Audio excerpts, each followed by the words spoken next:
Since I didn't get to do this in our class time together, I decided to do a screen capture with software and show you how to access Zoom via the recording. What I'm doing is I'm testing the speakers and the microphone. When you first start, you'll get a little window that comes up that says, "Do you hear the ringtone?" You can select whatever speakers are attached to your system to make sure you're connecting with the speakers that you want to use. Then you speak into the microphone, and it says speak and pause. Do you hear a reply? And you can select various microphones if many are connected to your system. You can select the microphone that you want to use. I'm deciding on that right now, then I decide which one to join the room with. At this point, I did decide on what microphone to use and what speakers to use, so I've started the program and joined with those. At this point, I want to show you how to unmute and mute yourself on the bottom left of the screen.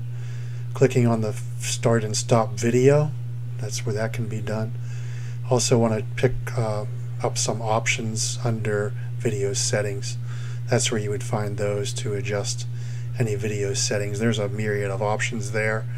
None of them are crucial to what we're doing right now, so I do want to look at choosing a virtual background like we talked about. You can change your background screen to any of these generic pictures that are listed there, but as you'll see, I have some pictures that I had placed in there myself.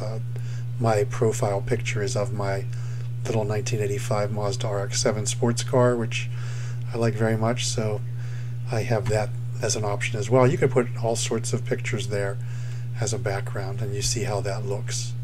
I go back to no background picture there. Standard meeting default. Under recording, you can see some options there. There's a bunch of things to play with there and kind of search out when you have time and when you get more savvy with this program. So just looking at a few of those. Pretty soon I'm going to exit out of that and show you some other things.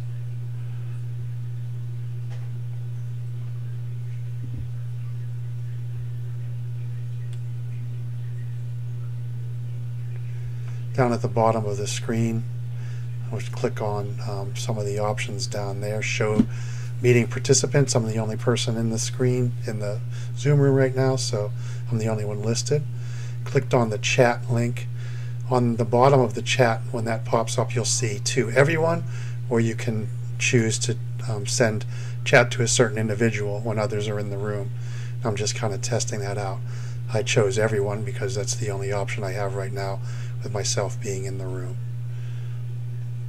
Screen share. You click on the screen share, the green button at the bottom of the screen. I clicked on a document. This happens to be the new coaches checklist, which I'll be sending to you as well.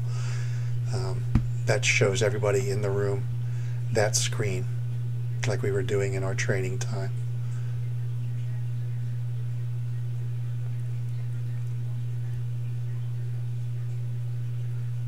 Some other settings there.